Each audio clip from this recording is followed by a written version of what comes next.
Taigi, šventinis laikotarpis, ilgasis savaitgalis, sekmadienis, Dievo žodžio klausimas,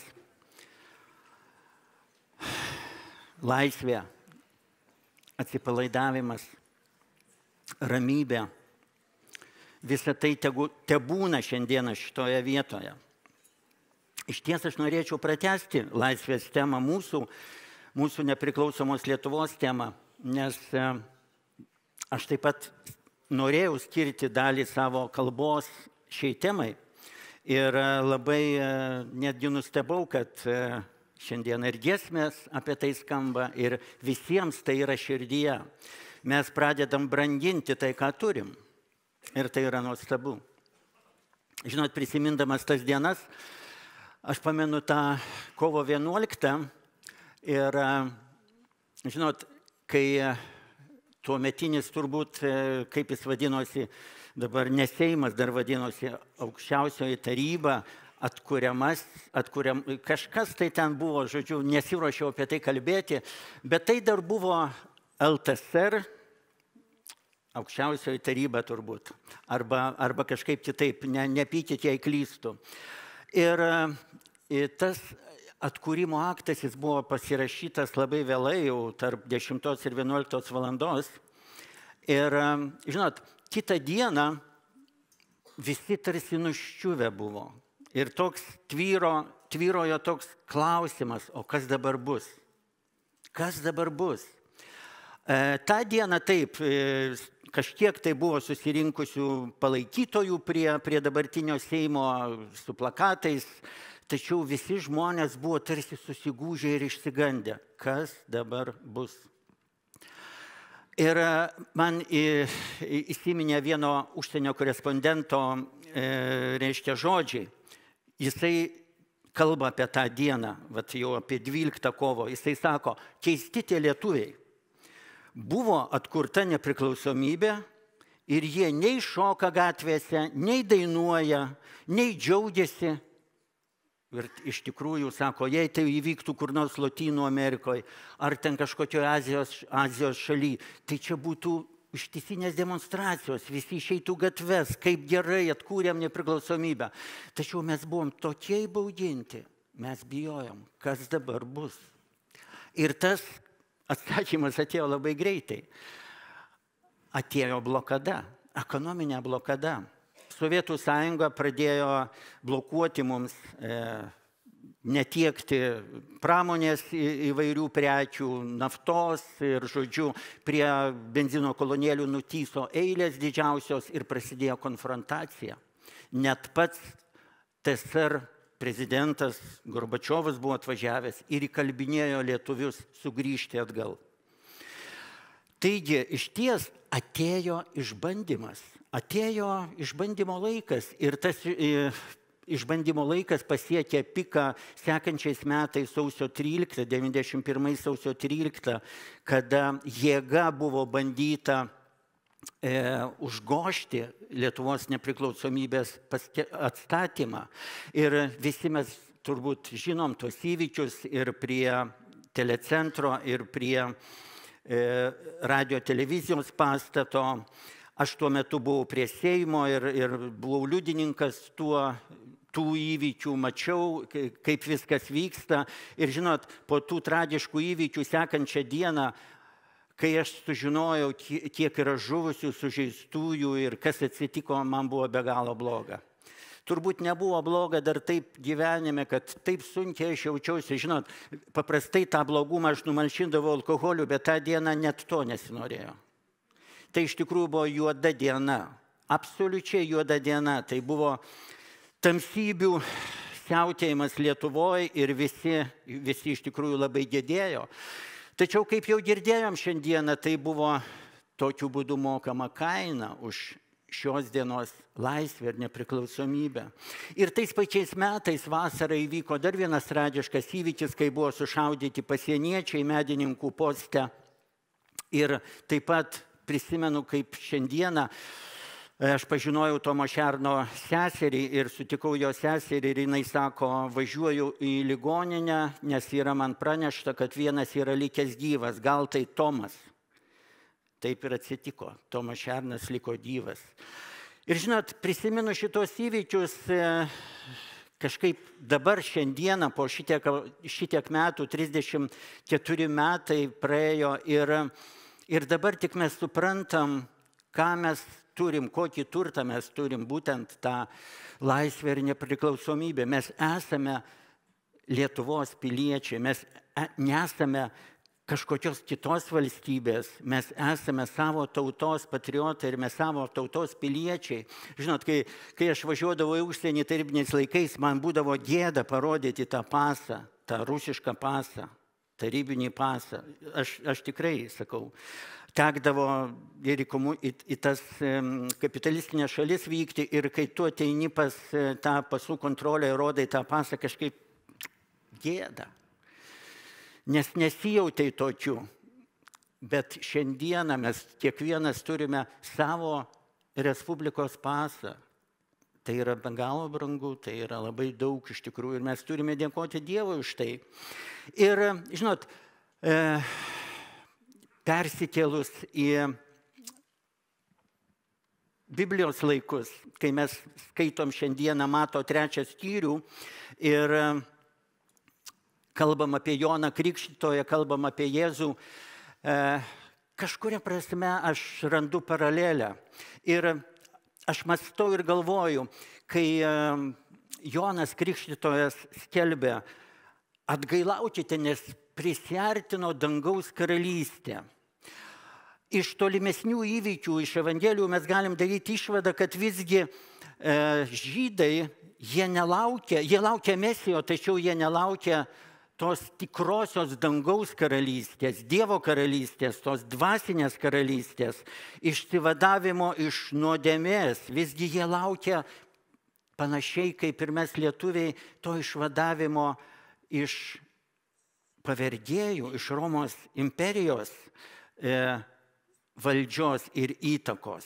Ir, žinot, galimai, kad visgi tas sąjūdis, kuris buvo didelis sąjūdis, vyko Jono Krikšto laikais, nes, kaip mes skaitome, kad visa Judėja, Pajordanė, ėjo minios žmonių, tai buvo tikrai prabudimas, toks vizualiai galima tai pasakyti. Taip išpažindavo žmonės nuodėmes, jie būdavo krikštijami. Tačiau ar jie suvokė, kas vyksta, nemanau. Ir tik tai vėliau pasirodo Jėzus Kristus. Jis ateina taip pat krikštytis ir mes skaitysime toliau 3 skyrių nuo 13 eilutės. Tuomet Jėzus iš Galilėjos atėjo prie Jordano pas Joną krikštytis. Jonas jį atkalbinėjo. Tai aš turėčiau būti tavo pakrikštytas, o tu ateini pas mane. Bet Jėzus jam atsakė, šį kartą paklausyk, taip mudviem dera įvykdyti visą teisumą. Tada Jonas sutiko. Pakrikštytas Jėzus tuoj išbrido iš vandens ir štai jam atsivėrė dangus ir jis pamatė Dievo dvasią sklendžiančią žemyn it balandį ir nusileidžiančią ant jo. Ir štai balsas iš dangaus prabilo. Šitas yra mano mylimasis sūnus, kuriuo aš gėriuosi. Taigi, kaip minėjau, Jonas Krikštytojas didelis autoritetas, nes juo sekė minios, pas jį ateidavo krikštytis. Ir natūraliai kyla klausimas, o kodėlgi Jėzui reikėjo krikštytis? Mes žinom apie Jėzaus stebuklingą gimimą, mes tikime stebuklingų gimimų, kad Jėzus gimė iš Dievo, iš šventosios dvasios. Reiškia, jis negimė iš vyro. Reiškia, jis buvo šventas, jis buvo Dievo sūnus. Jau gimęs jis buvo Dievo sūnus. Tačiau kodėl jam reikėjo krikštytis? Mes taip paskaitome, kad jis buvo ne tik Dievo sūnus, bet ir žmogaus sūnus. Ir tai yra didelė paslaptis, kurią mes neįminsime ir kiek mes bekalbėtume apie ją, kiek mes besidalintume ar skaitytume apie tai, tai yra didelė paslaptis. Todėl šią paslaptį bandė įminti per tos 2000 metų daugelis protingų žmonių. Ir, žinot, į tą klausimą galima atsakyti, pabandyti galbūt į tą klausimą atsakyti. pasirodo Jėzus. Jonas Krikštytojas žinojo, kas yra Jėzus. Jonui Krikštytojui buvo apreikšta, dėl ko jis atėjo į šitą žemę, ką jis skelbia. Jis prisistato kaip dykumoje šaukiančiojo balsas, jis prisistato kaip šauklys. Žinot, ir viduramžiais, kai nebuvo dar tų raštijos ir vykdavo šaukliai po įvairias vietas ir praneždavo kažkokią žinią, karaliaus žinią, jis buvo dangaus karalystės šauklys, Jonas Krikštytojas. Ir apie Joną Krikštytoją buvo pasakyta, Izaijas apie jį kalbėjo, būtent išsakė šitos žodžius, kad paruoškite viešpačiui kelią, ištiesinkite jam takus. Ir Jonas Krikštytojas suvokė, kas esąs. Ir jis laukė tos dienos, tos minutės, kada ateis pas jį Kristus krikštytis. Taigi, kodėl jis turėjo krikštytis? Kodėl Dievo sūnus ir žmogaus sūnus turėjo krikštytis? Atsakymas peršasi vienas, kad Jėzus Kristus, Dievo sūnus, taip pat buvo ir žmogaus sūnus ir vienas iš savo tautos žmonių. Žinot, atskirti dabar net nebandykim, kada Jėzus Dievo sūnus, kada Jėzus žmogaus sūnus.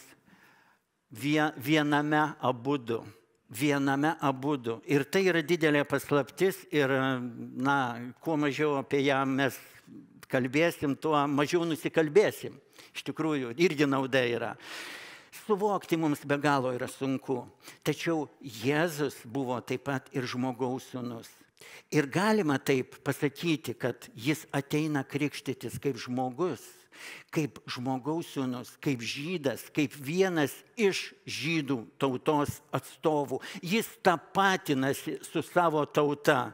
Žinai, jis nesako, neliskit prie manęs, neuždavinėkit man klausimų, aš esu Dievo sūnus, aš iš dangaus, aš gimiau nenatūraliu būdu, atstokit. Ne, jisai yra savas, jisai gyvena tarp jų, jis dalinasi tuo pačiu maistu, kvėpuoja tuo pačiu oru, jis net dirba darbą, jis dailidės darbą dirba, kaip mes galime numanyti. Ir yra Marijos ir Juozapo sūnus. Ir žydai, tauta, iki šios dienos jį tokį ir pažįsta. Jį pažįsta kaip kaimyną, jį pažįsta kaip žmogų, jį pažįsta kaip vyrą. Ir žydų akyse jis buvo, iki šiol jisai buvo paprastas žmogus. Jis buvo žmogaus sūnus. Jis buvo Juozapo Marijos sūnus. Ir tai be galo yra nuostabu, iš tikrųjų. Ir šis klausimas, kurį užduoda Jonas, taip pat mums kažką kalba. Jonas jį atkalbinėjo ir sako, tai aš turėčiau būti pakrikštytas, o tu ateini pas mane. Jonas Krikštytojas turėjo tą supratimą, apreiškimą, kas ateina pas jį krikštytis. Ir pagal tą dvasinį rangą, žinot, jis žinojo, kad Jėzus yra Dievo sūnus. Tačiau žemiškai žiūrint, toje situacijoje Jonas Krikštytojas žmonių akyse buvo daug didesnis autoritetas nei Jėzus. Ir čia apvers kaip nori, bet tokia buvo Dievo valia, kad Jonas pakrikštytų Jėzų. Jis ir atsako, Jėzus atsako, sako, šį kartą paklausyk. Kiti vertimai sako, palikime tai, palikime, nesigilinkime, nesiaiškinkime, kuris čia dabar didesnis, aukštesnis ir taip toliau. Darykime tai, kas reikalinga, kad įvykdytume visą teisumą, kad įvykdytume Dievo valią, įvykdytume tai, ko nori Dievas. Ir tada Jonas sutiko. Taigi, iš ties mes matome nusižeminimą šitų dviejų žmonių. Jėzus nusižemina prieš Joną Krikštytoją, Jėzus nusižeminęs ateina kaip Dievo sūnus ir žmogaus sūnus krikštytis. Nors Jėzus nebuvo nuodėmingas. Jėzus nepadarė nuodėmės nei iki krikšto, nei po krikšto. Jis nebuvo nuodėmingas. Čia klausimas retorinis, galbūt jis neturėjo tos nuodėmingos prigimties, aš nežinau. Kažin ar kas gali atsakyti į tai. Tačiau Jėzus nebuvo nuodėmingas, tačiau jis ateina krikštytis, nes tai reikalinga Dievui. Tai yra, žinot, tokia kaip kažkokia tai lūžio diena, tai galima skirstyti Jėzaus gyvenimą iki krikšto ir po krikšto. Nes toliau mes skaitysim ir matysim, kas vyksta, jau žinome, kas vyksta, tačiau tai yra tarsi Jėzaus tarnavimo pradžia, Jėzaus patepimo pradžia, patepimo kryžiui. Kaip minėjau, Jėzus tapatinasi su savo tauta ir jis vienas iš jų. Ir, žinot, jis atėjo mirti už šitos žmonės, su kuriais gyveno. Jis atėjo mirti taip pat už savo ir motiną, ir už savo brolius, ir už savo motinius, už visus žydus. Ir vėliau, kai paaiškės, ir už viso pasaulio žmonės. Jis stovėjo tarp jų, tarp tų nuodėmingų žmonių. Ir kaip minėjau, jis nerodė į save, kad aš kažkuo išskirtinis. Jėzus rodo didelį nuolankumą. Ir Jonui Krikštytojui taip pat reikėjo nusižeminti, kad pakrikštyti už save daug didesnio rango Dievo sūnų, didesnio rango dvasiniam pasaulyje. Todėl jis ir išsako šitos žodžius, kad čia kažkaip turėtų atvirkščiai būti. Aš turėčiau būti pakrikštytas. Tu esi didesnis. Aš žinau, kas tu esi Dievo sūnus. Ir vėliau tėvas paliudija šią tiesą. Taigi įvyksta Jėzus pakrikštijamas. Ir kai Jėzus išbrido iš vandens, jam atsivėrė dangus ir jis pamatė Dievo dvasią sklendžiančią žemyn it balandį ir nusileidžiančią ant jo. Spėju, kad tas balandis buvo baltas. Kaip šiandieną mes girdėjom dainą. Baltas balandis. Ir tie, kurie piešia tą vaizdinį, šiaip, jeigu piešia, tikrai ne juoda balandį, nes juoda spalva asocijuojasi su kita tematika, ar ne? Taigi spėju, kad it balandis, tai nebuvo balandis, tarsi balandis. Tai dabar jokių būdų nereikia šventosios dvasios, Dievo dvasios tapatinti su balandžiu. Tarsi balandis, it balandis. Tiesiog, panašu, kažkas panašaus nusileido kaip tarsi it balandis, o tai buvo Dievo dvasia. Ir šitos dvi eilutės vientiso 16 ir 17 ir štai balsas iš dangaus prabilo. Šitas yra mano mylimasis sūnus, kuriuo aš gėriuosi. Vėlgi tai galima užduoti klausimą. Jėzus, žmogaus sūnus, Dievo sūnus, kodėl turėjo nusileisti ant jo Dievo dvasia? Kodėl? Ar jis neturėjo Dievo dvasios? Toks, žinot, protas užduoda tą klausimą. Jis buvo šventas, jis turėjo dvasią, bet tai yra jo patepimas. Tai yra ryšys, tarsi trejybės asmuo apsijungia ir nusileidžia ant Jėzaus, būsimo mūsų gelbėtojo. Ir štai girdime tėvo balsą, kuris paliudija, kad šitas yra mano mylimas sūnus.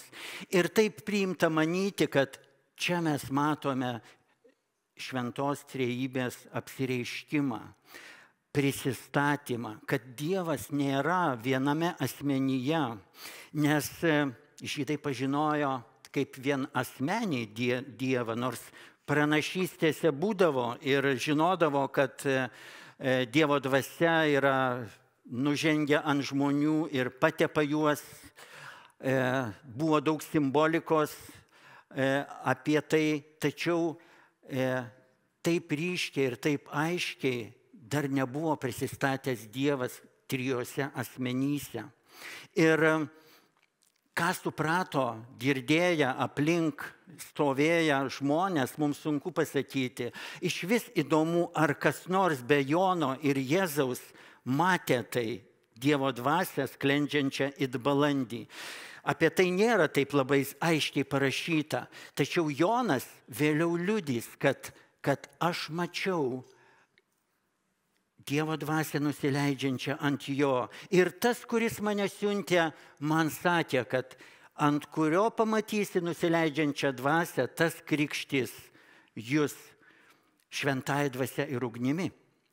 Taigi, tai yra labai gražu iš tikrųjų, tai yra labai gilu ir aš tikrai nevertas gilintis į šią temą, į trejybės apsireiškimo temą, nes tam reikia išties rimtų teologinių studijų ir žinių, bet tas paliudijimas, balsas iš dangaus, žinoma, kad tai yra tėvo paliudijimas, nes žodis sako, kad mano mylimas sūnus.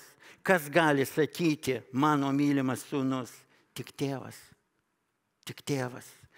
Tėvas paliudija, kad Jėzus yra Dievo tėvo sūnus. Be galo gražu, be galo gilu, be galo svarbu. Ir kaip minėjau, tai yra Jėzaus tarnavimo pradžia. Ir vėliau, žinot, kai mes skaitysime 4 skyrių ir nagrinėsime gundymą, Jėzaus gundymą, štai ir ta paralelė, žinot, paskelbiamas Dievo sūnus, apreiškiamas Dievo sūnus. Bet jis apreiškiamas be jokios pompastikos, jis apreiškiamas labai paslaptingai ir tyliai. Jis apreiškiamas, kad nieks tarsi ir nepastebi. Labai nepastebimai. Kaip Jėzus ir sakys vėliau, Dievo karalystė, dangaus karalystė ateina nepastebimai. Tai nėra žemiška karalystė. Jokių raudonų kilimų, pučiamųjų orkestrų, jokių raportų, jokio išaukštinimo. Žinot, pasižiūrėkit, kaip karūnuojami karaliai. Mažai šalių turi karalius, bet Anglija, pavyzdžiui, kai buvo karūnuojamas karalius, koks tai įvykis, ar ne? O čia pristatomas kūrėjo, Dievo sūnus, Kristus, pateptasis, kuris žengia per šitą žemę tuo mirties keliu, atpirkimo keliu ant kryžiaus, kad atpirktų visus žmonės iš nuodėmės, iš šėtono vergijos. Ir jokių trimitų, jokių raudonų kilimų. Viskas labai paslaptinga, labai tyliai, viskas labai paprastai. Ir dar 4 skyrius, kaip prasideda, tuomet Jėzus buvo dvasios nuvestas į dykumą. Jam nebuvo paruošti rūmai Dievo sūnui, netgi Petro brolis Andriejus ir kitas Jono mokinys, kai buvo Jėzus pristatytas jiems, klausė, kur gyveni, kur tu esi, kur tu gyveni. Sako, einam, pamatysit. Jėzus gyveno labai paprastą, kuklų gyvenimą šitoje žemėje. Nors jisai buvo dangaus karalystės karalius, nors jis buvo Dievo sūnus, jis nieko neišsiskyrė. Pas jį nebuvo geresnio asiliuko, jis nebuvo geriau apsirengęs negu visi kiti. Klestėjimo mokytojai sako, kad ten jo tunika buvo labai brangi. Nežinau, galbūt sunku mums įvertinti, kiek ten ta tunika kainavo tuo metu. Bet jis buvo paprastas. Toks didis autoritetas, jis buvo paprastas. Jis buvo niekuo neišsiskiriantis. Galbūt daugelis to meto tiek fariziejų, tiek rašto aiškintojų, mokytojų ir suklupo ant šito akmens, kad jisai yra labai, labai paprastas. Su juo galima pasikalbėti, jam galima užduoti klausimą. Nors mažai kam rūpėdavo ta tiesa iš tikrųjų, fariziejai ateidavo sukirsti jį, sukompromituoti jį. Ir žinot, tas klausimas, jis per visą išties Evangeliją ir eina, kasgi yra Jėzus. Pamenat, Jėzus paklausė, kuo mane žmonės laiko, jau į pabaigą tarnavimo. Ir Petras atsakė teisingą atsakymą, teste padėjo varnelę ten, kur reikia. Taip pat ir fariziejai, pas fariziejus, kai ateidavo fariziejai pas Jėzų, vieną kartą Jėzus jų taip pat paklausė, ką jūs manote apie Kristų? Ką jūs manote? Ir išties tas klausimas šiandieną jis taip pat aktualus kaip ir tais laikais. Tie, kurie jau mes šiek tiek daugiau skaitome Evangelijas, Bibliją, mes suprantam ir matom, kad žydų tauta, jie atmetė Mesiją, Dievo sūnų, dangaus karalystės karalių. Jie nepripažino jo kaip Dievo sūnaus, kaip gelbėtojo. Šiandieną yra begalė mokymų, kurie iškraipo trejybės, šventos trejybės doktriną, kurie paneigia Jėzaus stebuklingą gimimą, kurie aiškina, kad Jėzus buvo tik tai žmogaus sūnus.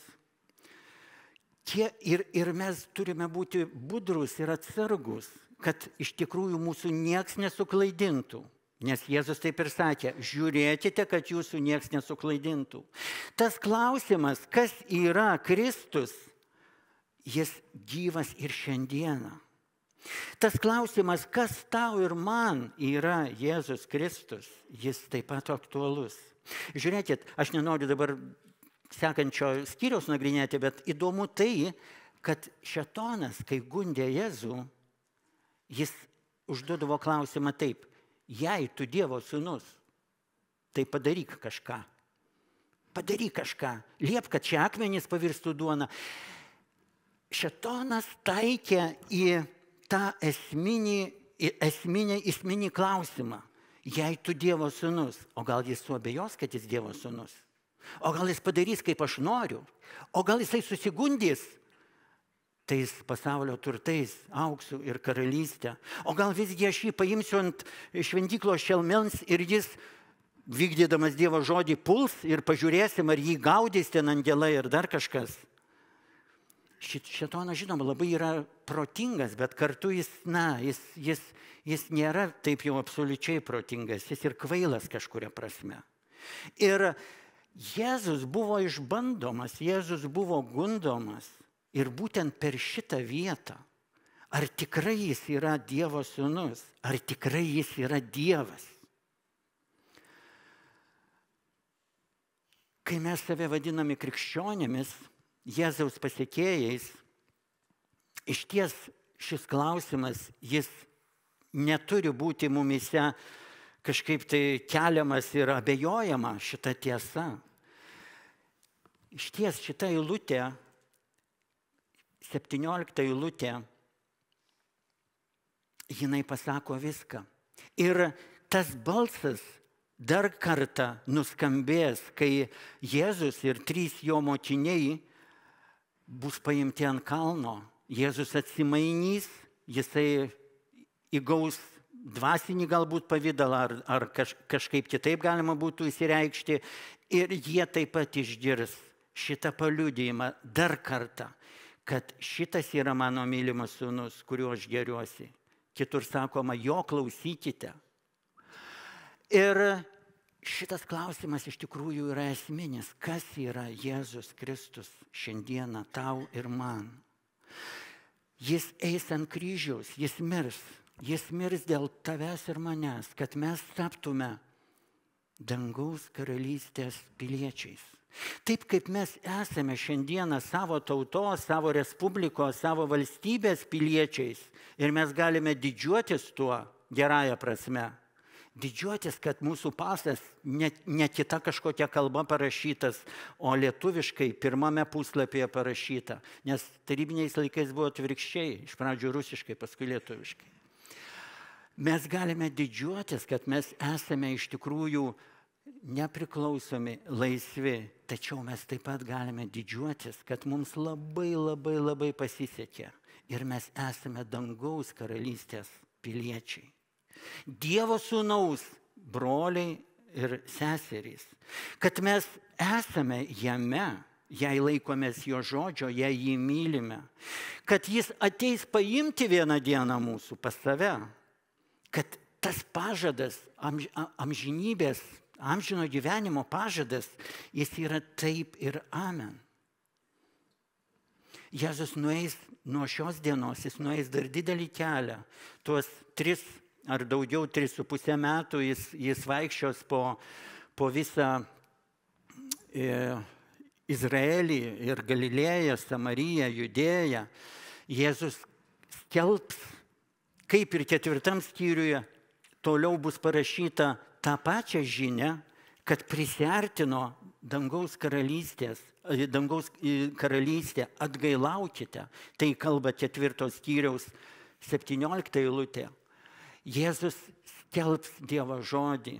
Mes vėliau nagrinėsime 5, 6, 7 skyrius, 8 skyrių, kur bus Jėzaus mokymo tarsi, žinot, koncentratas, kur mes perprasim tas dangaus karalystės paslaptis dar giliau.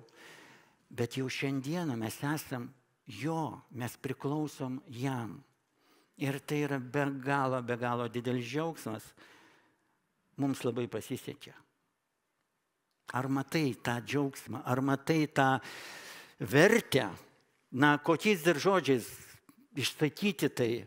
Nes jei, žinot, Jėzus sakė, jeigu žmogus laimėtų ir visą pasaulį, jei jis būtų Trumpų Trumpas, Trumpas milijoną kartų, ar ne?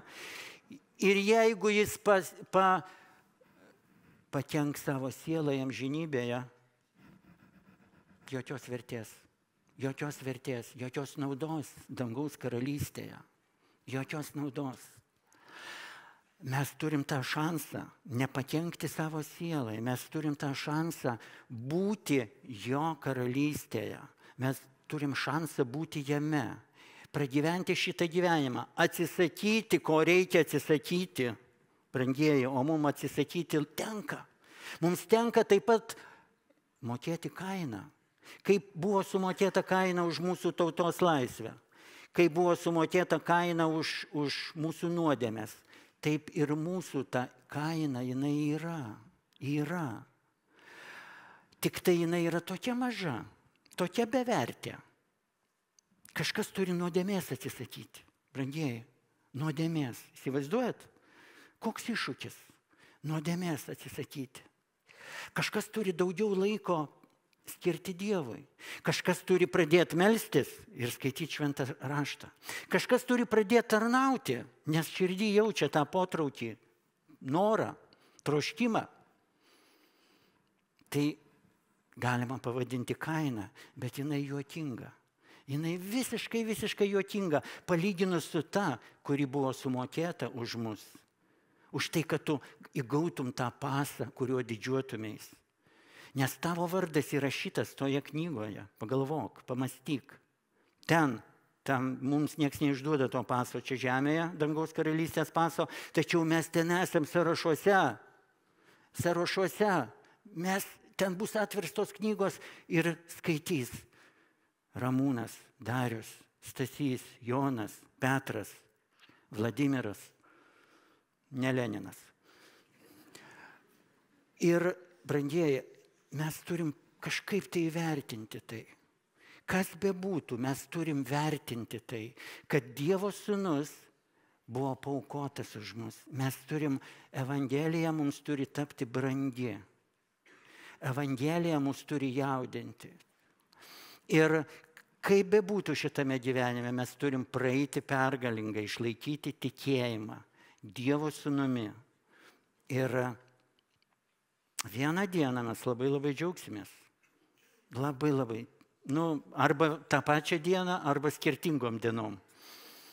Nes jei visus pasiims viešpats vienu metu, tada tą pačią dieną. Bet jeigu skirtingom dienom, tai reiškia, džiaugsmas bus skirtingom dienom. Bet aš įsivaizduoju, kartais tikrai šis pasaulis užknisa, šis pasaulis vardina, šis pasaulis išsekina, mes pavargstame. Mes ypač kuo daugiau, kuo toliau, tuo iš tikrųjų nėra lengviau, kuo toliau, tuo sunkiau. Bet pasiryžk ištverti iki galo, kad būtum išgelbėtas. Nenusivilk Dievo sūnumi niekada. Nes jis pasakė, niekada tavęs nepaliksiu ir neapleisiu. Tėve, dėkojame tau. Dėkojame už tavo sūnų. Dėkojame Viešpatie už tuos pažadus, už dangaus karalystę,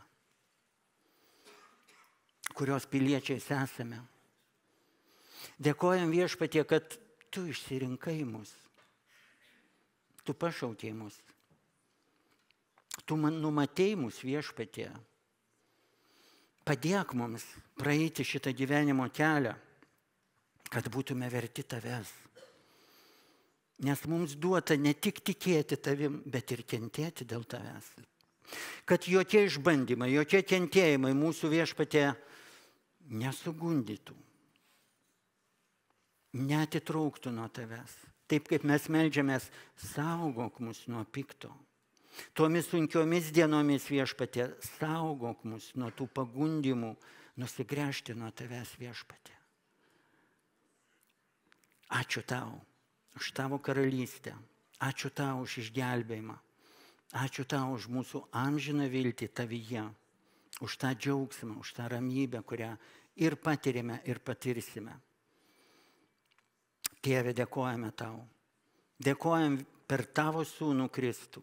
Dėkojam šventajai dvasiai, kuri yra siųsta mums, kuri kalba mums, kuri ragina mus, kuri džiugina mus, kuri padeda mums gyventi, kuri pataria mums, kuri veda mus, kuri užtaria mus. Šlovė, garbė tau, Dieve. Šiandien, vakar ir per amžius. Amen.